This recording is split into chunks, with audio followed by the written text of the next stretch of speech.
Alam? Pero okay na kayo. Okay na kami. Oo.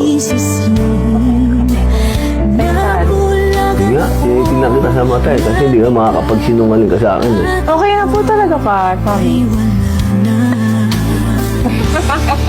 Ayoko nang basta ang importante, okay kami sa mga bata.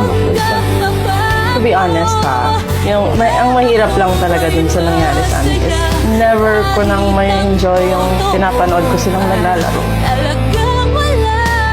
Yun lang.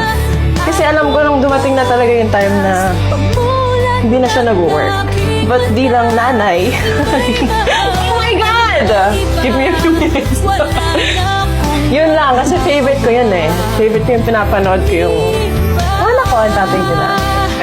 Yun lang talaga yung isang bagay na nagtatanong ako kung tama ba to or hindi. Pero kung titignan ko as a whole,